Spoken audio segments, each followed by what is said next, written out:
Morning everybody, hope you're all well.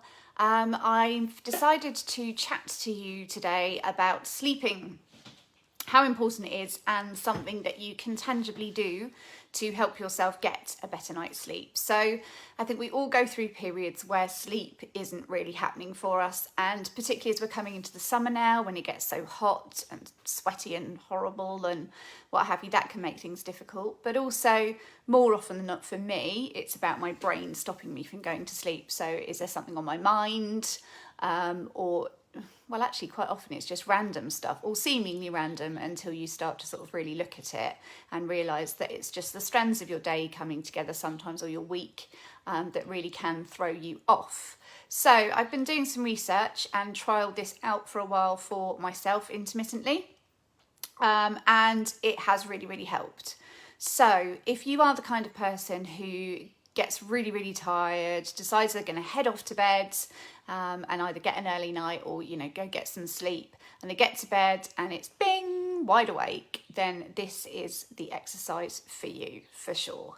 So firstly, sleep. Why is it important? Okay, so sleeping helps us to press the reset button each day. So it's helping our energy levels.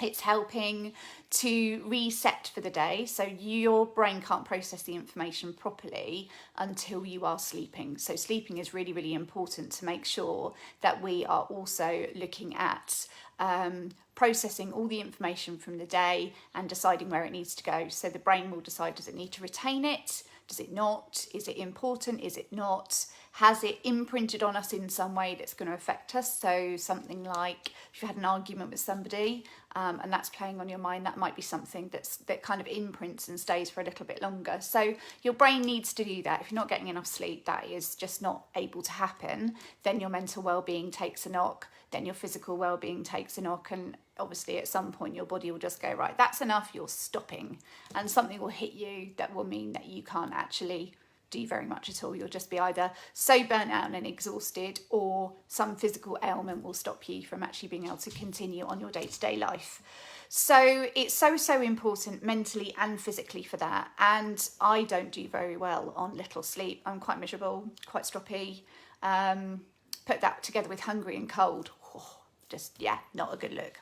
So it's really important that we're getting enough sleep each night. So how do we achieve that? So I was thinking about what I could try and what I could look at, and obviously there's various breathing techniques and what have you. Then I came across this and I thought, okay, this is a bit more sort of scientific behind it, I guess. So it's used by the US Army because obviously soldiers need to be able to sleep at the drop of a hat. In order to rest. It's not always at night time, it's sometimes throughout the day, and they need to rest as much as possible. So they train their soldiers to do this, and it's really, really straightforward and really, really simple. And yes, I am going to make a bit of a prat of myself, especially for you guys. So first of all, it's about starting from the top of the body and working all the way down. Okay, so what you're going to do is to tighten each set of muscles and let it go. And work your way down your body. So obviously you can't really do very much with the top of your head, but you can, I'm going to do it. Okay, so you can squeeze your face up really tightly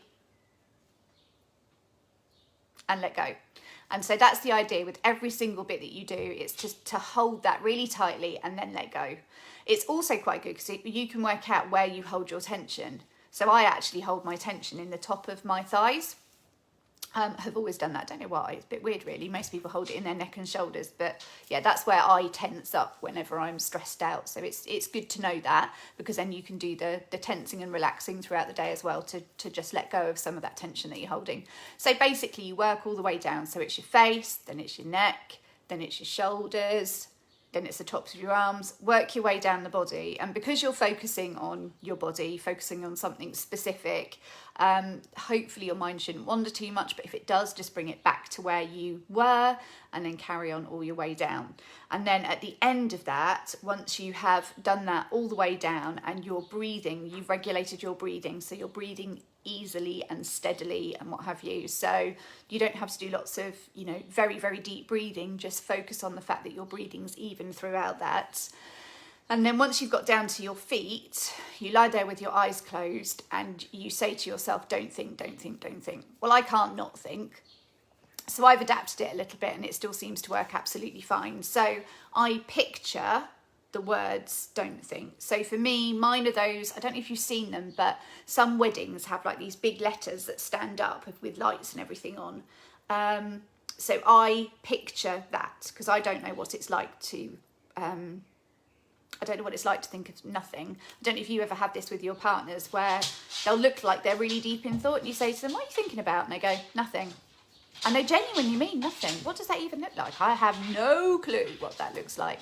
I've got too many tabs open in my brain most of the time. So yeah, not possible for me. So I picture don't think.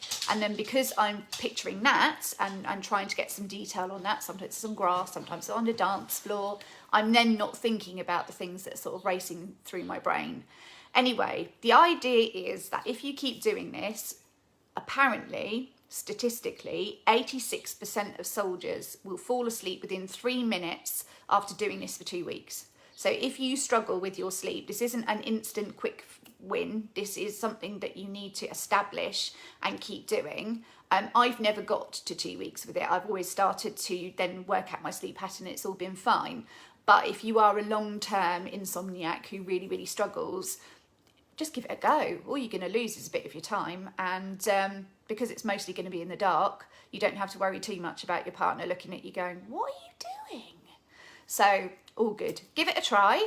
Let me know what you think. And if you think it's useful or want to support the video, then please do like, comment and or share. All of those would be amazing. I'd be really grateful. Facebook check how much engagement I'm getting to work out how many people it should go out to. So your support would be gratefully appreciated.